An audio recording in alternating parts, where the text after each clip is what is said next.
தாக்குதல்ல பாதிக்கப்பட்டவங்களுக்கு இந்த வெற்றி சமர்ப்பணம்.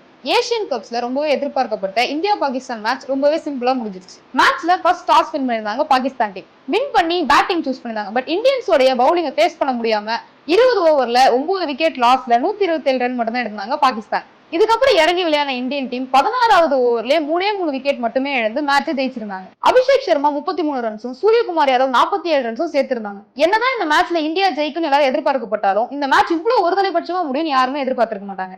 வழக்கமா ஒரு மேட்ச் ஆரம்பிக்கிறதுக்கு முன்னாடி 2 நாட்டு பிளேயர்ஸுமே ஹேண்ட் ஷேக் பண்ணி தான் ஆரம்பிப்பாங்க. ஆனா இந்த மேட்ச்ல அப்படி நடக்கல. ஏன்னா இந்தியன் பிளேயர்ஸும் ஹேண்ட் ஷேக் பண்ணல, பாகிஸ்தான் பிளேயர்ஸும் ஹேண்ட் ஷேக் பண்ணல. அண்ட் இது காரணம் என்னன்னு பார்த்தோம்னா பேல்ஹாம்ல நடந்த அந்த தாக்குதல் தான் சொல்லப்படுது. அதே மாதிரி டாஸ் போட்டாப்பும் 2 நாட்டு பிளேயர்ஸும் ஹேண்ட் ஷேக் பண்ணிக்கல. இந்த நிலையில இந்தியன் டீமோட கேப்டன் சூரியகுமார் யாதவ் இந்த பாகிஸ்தானுக்கு எதிரான வெற்றியை பேல்ஹாம் தாக்குதல்ல பாதிக்கப்பட்டவங்களுக்கு சமர்ப்பிக்கணும்னு சொல்லியிருக்காரு. சூரியகுமார் யாதவ் அவரோட சோசியல் மீடியால இந்த வெற்றியை பேல்ஹாம்ல பாதிக்கப்பட்டவங்களுக்கும் ராணுவர்களுக்கும் சமர்ப்பிக்கிறேன்னு சொல்லியிருந்தாரு. சோ இந்த வீடியோ பத்தி உங்களோட கருத்தை கமெண்ட் பண்ணுங்க. இந்த வீடியோவை உங்க ஃப்ரெண்ட்ஸ் அண்ட் ஃபேமிலிஸ்க்கு ஷேர் பண்ணுங்க. அண்ட் இதே மாதிரி நிறைய வீடியோஸ் பார்க்க எங்களை ஃபாலோ பண்ணிக்கோங்க.